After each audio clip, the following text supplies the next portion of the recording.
Well, today they are back on the National Mall. Veterans not happy with the government that they put their lives on the line to protect and preserve.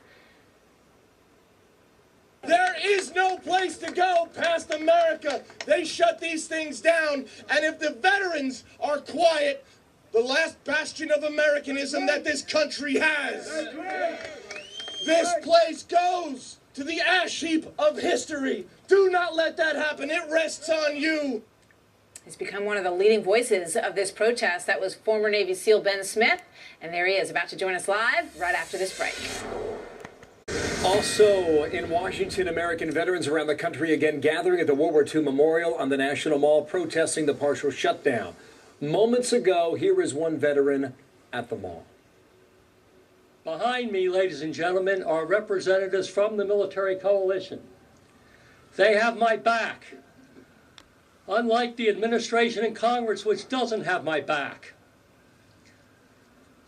As we stand here, the government is shut down, military readiness is eroding, veterans fear they will not, disabled veterans fear they will not be getting checks, dependents and survivors have that worry.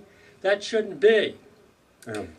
Former Navy SEAL Ben Smith is with me now, and Ben, good day to you. You were quite vocal on Sunday. You got a lot of attention for what appeared to be a short but very succinct speech at the World War II Memorial. You said something to our producers a bit earlier today. You think the government is trying to provoke the veterans to do something. What do you mean by that? And that's just not my statement. I mean, within the people who see things wrong here, who are looking at the shutdown, this can be absolutely planned, and it's a conversation topic. They want us to do something. They either want to diminish our voice or our significance, or draw contact, and they can crush us. I mean, you've got Sheila Jackson Lee, who is calling for martial law to end the shutdown. I mean, that's insane. That's getting rid of the Constitution of the United States, which is also what every service member has signed up to and including their life for, to protect and defend the Constitution of the United States against enemies both foreign and domestic.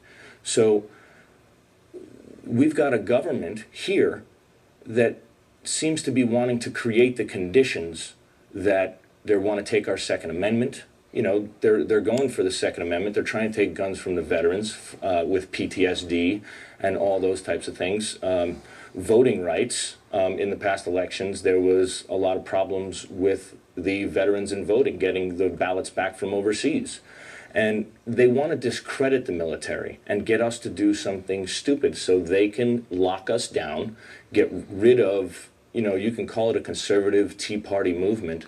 It's more people who believe in the foundations of this country are the people that they're poking at, which are the citizens of this country. Well, and that's the people in the government. Make sense of this. We're looking at the World War II Memorial there in Washington. I mean, it's essentially a sidewalk that comes off the mall. Why would the government put up barricades, pay people, spend the money, so that they could install barricades to keep people out? Why would that happen? Well, there's such political dissension in the country. They're thumbing their noses at each other. And the thing is, the American citizen and the American service member are now the battlefield. They're trying to fight over us or to get votes, and it's become a political war game. It's like a cold civil war out there for which way the country wants to go, and the right isn't the right anymore. There's no real political figures who believe in the Constitution, and you know, I could name a few of them who I would kind of trust on the Hill. It's amazing. Only a few. They're using us. Yeah, and you've made the point clear that, you know, you think the military is being used as pawns in this whole fight back and forth.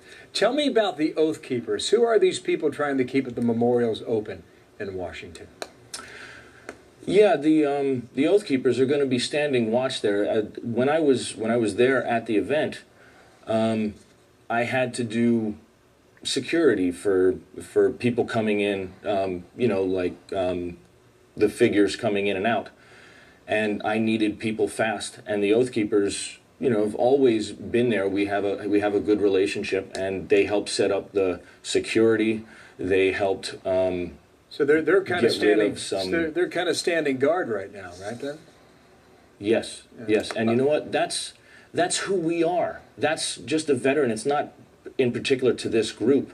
Any veteran who sees something going on, that's why you see in a lot of, within the movement or the protests that are happening on, I don't know, my side of the fence, whatever side that is, politically, I don't know these days, but there's no violence, there's no profanity, no one's there's drunk, they're not paid to be there, and there's respect and dignity. They're there just to keep order and everyone in line to be good. That's what they're there for. Well, you're in Knoxville, Tennessee today. I imagine you'll be in Washington again very soon, and we'll see what happens here at the memorial today. Ben Smith, thank you, and thank you for your service in Iraq in 2005 and 2006. This Ben is for Smith. the service members who didn't come back. Thank you, Ben. Thank you. To our viewers at home, tell us what you think. Is the government using the military as pawns? You can send us a tweet at Martha McCallum, at Bill Hemmer. Our lines are open right now. He was exceedingly vocal in some of the clips that we have watched from Sunday's rally.